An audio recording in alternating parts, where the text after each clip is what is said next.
Une petite vidéo très courte cette fois-ci pour vous montrer un peu quels étaient les paramètres de production dans l'usine. Bon, si nous étions sur place, qu'est-ce que vous verriez? Ben, vous verriez ce tableau de production-là. Donc, je vous en parle, puis je vous montre en même temps le circuit de production.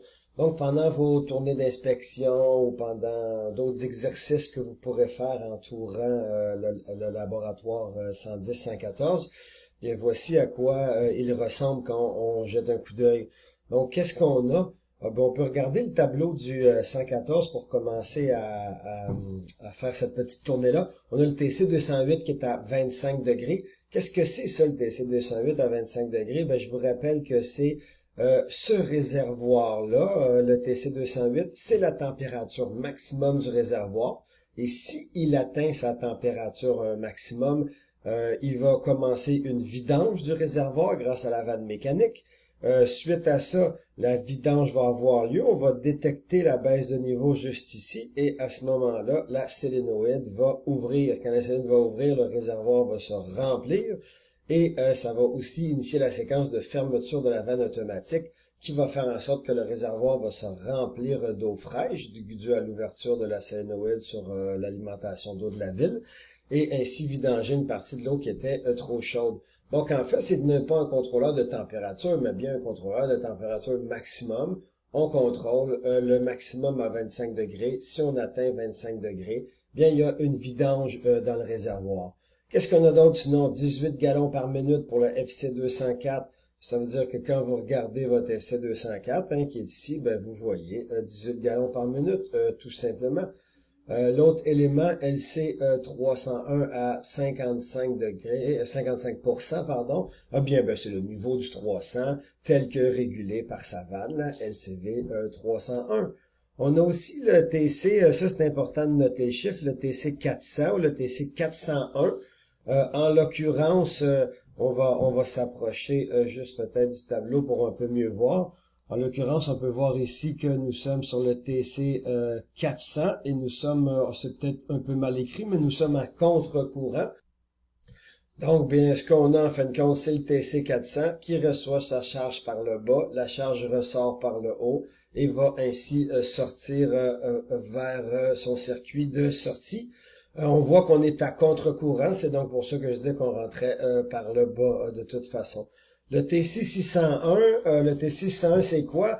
Bien c'est le TC610 pardon, c'est la température de contrôle de un des deux réacteurs. Donc si j'y vais dans un instant, le rôle du TC c'est quoi? Bien c'est de s'assurer que ce réacteur-là ou ce réacteur-là sont bel et bien à des températures adéquates.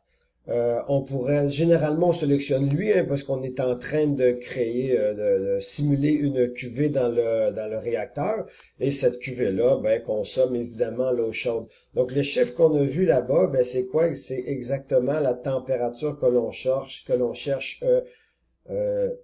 dans le réacteur.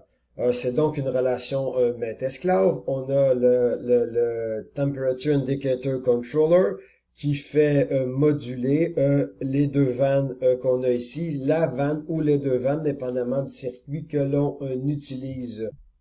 Donc, le TC 610 contrôle la température dans les réacteurs à l'aide du débit d'eau chaude qu'il reçoit. Et son débit, il le reçoit comment? Ben, regardons le circuit qu'on avait lorsqu'on a pris la photo. Puis on part du TK200, P204, pardon, E400.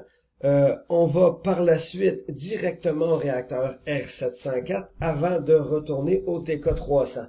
Donc, je vous le fais en visuel brièvement, puis par la suite, on va le faire sur schéma. Donc, on part du TK200, évidemment, la pompe le produit, amène le débit, notre fameux 18 gallons par minute est amené. Donc, on a 18 gallons par minute qui entre à contre-courant dans l'échangeur E400. On envoie la vapeur nécessaire. La vapeur nécessaire, on la voit, ben c'est le TC400, la vapeur nécessaire pour avoir 29 degrés à la sortie des échangeurs. Ça, c'est la température de l'eau. Cette eau-là, elle poursuit après son chemin directement au 704. Donc, on sort de l'échangeur, on le voit pas très bien ici, mais on voit bien la vanne là. Vous voyez qu'on va, ça va être la sortie. Et on voit la vanne qui se situe ici, ben c'est la vanne qui me permet d'aller de l'autre côté. De l'autre côté, ben c'est simple, hein. Je vais me retrouver, je vais faire le chemin avec vous rapidement. Je vais me retrouver juste ici, dans les tuyaux qu'on voit là, me retrouver en bas de la mezzanine. J'arrive près des pompes où là, on arrive près des pompes où on voit un peu mieux le circuit. J'arrive près des pompes, mais qu'est-ce que je vais faire autour des pompes? Ben, je vais les contourner, évidemment, ces pompes-là. Donc, on voit très bien ici la ligne de contournement qui présentement est fermée. Nous, dans notre setup, elle devrait être ouverte puisqu'on n'utilise pas les pompes, hein, on utilise la P204 pour amener le débit. Donc, la P204 nous amène le débit. Les deux pompes sont fermées et on achemine notre débit vers les vannes. Et à ce moment-là, on va utiliser les deux vannes en plage fractionnée. Hein. Pourquoi? Parce qu'on ne peut pas jouer avec uniquement une vanne de contrôle. Si j'avais une seule vanne de contrôle, bien, le débit que j'ai ici devrait être le même débit que j'ai sur mon contrôleur FC204, le contrôleur de la pompe, du débit de la pompe P204. Donc, pour ce faire, je reçois mes 18 gallons par minute, hein, ce qui est écrit sur notre tableau. Mes 18 gallons passent par ma voie ici. Et là, qu'est-ce que je vais prendre? Ben, est-ce que je vais lire ici sur mes FC qui sont mes esclaves de mon TC 620, ben, je vais lire le débit nécessaire à garder ma température et à amener la température dans la chemise ici. Et le reste du débit, on se donne un exemple, j'ai besoin de 9 gallons, donc je reçois 18, 9 gallons vont passer ici, chauffer la chemise du réacteur et revenir dans le réservoir TK300. Mais le reste du débit, j'en avais 18 au départ, seulement 9 sont passés, ben les 9 autres passent par la voie de contournement. C'est pour ça que c'est une plage fractionnée. Et ainsi, bien, étant donné que c'est une plage fractionnée en X, donc, ben, j'ai 9 gallons qui passent vers le réacteur, 9 gallons qui contournent mon réacteur, et ces 9 gallons-là vont sortir et revenir dans le TK300, tel qu'indiqué dans notre circuit juste ici. Et évidemment, du TK300, on conserve un niveau de 55 et on réachemine l'eau vers le réservoir 200. On peut le regarder brièvement sur plein schéma si vous voulez. Donc, sur plein schéma, je fais le circuit. Hein. Je pars du TK200, pompe P204. J'arrive ici, j'ai ma première donnée. Hein. On me demande de rouler à 18 gallons par minute. Par la suite, je passe juste ici et je vais vers les échangeurs dans mon cas, E400 et ou E401.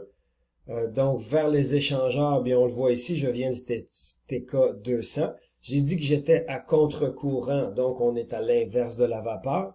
C'est donc mon débit qui arrive ici, qui entre par le bas, alors qu'on voit très bien que la vapeur entre par le haut, hein, et je ressors par le haut de l'échangeur, et on va vers le TK300. Mais comme vous le savez, nous, on ne va pas vers le TK300. Oh, pardon, je me suis trompé dans le doigt. On ne va pas vers le TK300. Hein.